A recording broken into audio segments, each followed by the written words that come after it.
A Betrayal Unveiled. Subscribe, like, and comment now. Your experiences and suspicions deserve to be heard. Have you ever distrusted someone close to you and sought answers in a dark place? Before you continue, leave your comment and turn on notifications. At the end of the story, you'll see why. From a young age, Sarah grew up immersed in the legends of the Book of Saint Cyprian, enveloped by her Uncle Edward's mysterious stories. According to him, for the book to work, it had to be received, never bought. Family tradition held that the copy kept by Edward was authentic, filled with operative spells and centuries-old secrets. Among all the narratives, the invisibility spell was the most fascinating to Sarah.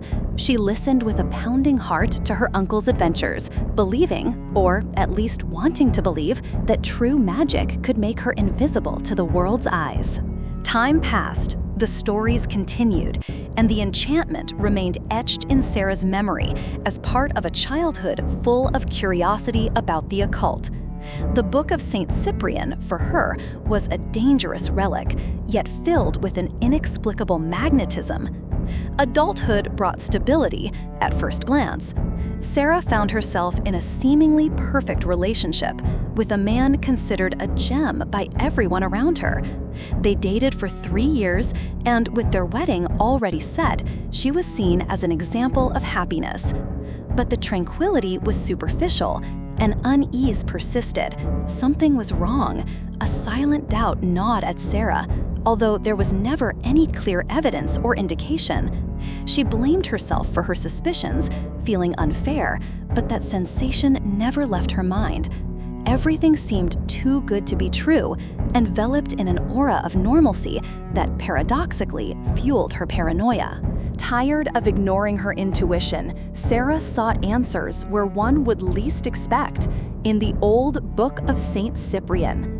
Access to the book, however, would not be easy. Uncle Edward was protective. He warned her about dangers and refused to lend it, fearful for her and aware of maternal reprisals. But Sarah was determined. Discreetly, she borrowed the book without consent and plunged into the secret rituals, driven by a mix of guilt and necessity. She practiced the invisibility prayer until she felt the subtle effects. It was as if a veil separated her from others' perception, simply by holding the book and mentally repeating the mantra. Sarah didn't know what she was getting into, but she had to trust her own instinct, and above all, she wanted the truth. The definitive test came on an ordinary afternoon. Her fiancé told her she could visit her sister. Instead, Sarah remained home, invisible, observing his every move. She watched him getting ready, changing perfumes and clothes with unusual meticulousness, and recognized in that the ritual preceding a real betrayal. When her fiancé left the house, Sarah slipped into the back seat of his car, the book clutched in her hands. The spell proved effective. He didn't notice anything, not even a change in the air. She saw him smile to himself, humming, enchanted by a hidden plan. The shock came when his niece, young, almost the same age as Sarah, got into the car, acting routinely, as if this trip had been planned for ages. Their destination was the niece's empty house.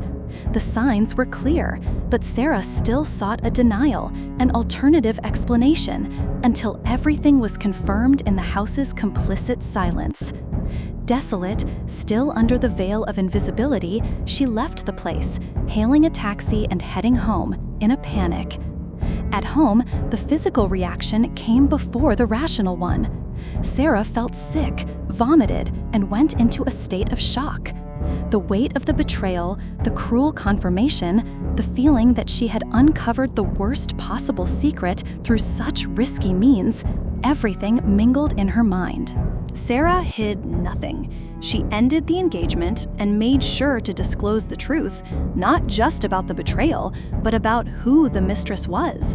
The most shocking thing was the climate of acceptance, as if most people already knew but preferred to keep silent to avoid bigger confrontations. The fact that it was his niece was a taboo no one wanted to name nor face directly, creating an even more suffocating and perverse atmosphere. From then on, her life changed forever. Her self-confidence was shaken, and her belief in the loyalty of those around her turned to ashes. Physical and psychological aftermath. Sarah developed an aversion to commitment, a fear of deep relationships, and a panic of being deceived again. The episode became a trauma, the feeling that, behind any face, a monstrous secret could exist. The mystery of what truly involved that relationship, and even the role of the book, was never fully clarified. She returned the book to Uncle Edward, confessed the theft, apologized, and from that day forward decided never to look at occult topics again. The mere thought of spells, prayers, or anything similar gave her chills. The episode served as a lesson. Instinct is not paranoia, and when ignored, it can lead us into dangerous emotional traps. Sarah became a go-to person among friends for warnings and advice about betrayal, but she never managed to rebuild a serious relationship. Fear turned into a shadow, a daily companion, perpetuating the feeling that the world always holds more than can be seen. The Book of Saint Cyprian, after so long, once again became an unsettling secret between her and her uncle. The family never learned the details, only the bare minimum to avoid reprisals or judgment. Curiously, this trauma transformed Sarah into a relentless observer. She learned to read gestures, signs, and conversations with unprecedented acuity. The veil of invisibility, forcibly removed, became a constant metaphor in her adult life, a reminder that, often, the worst monsters are not those we imagine in dark alleys, but those who walk beside us, smiling, promising, and betraying.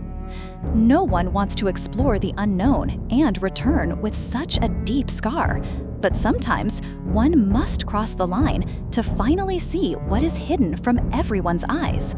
Don't forget, subscribe now, share if you've ever felt invisible in the face of betrayal, and leave your experience in the comments. Your voice can help others not to ignore their intuition.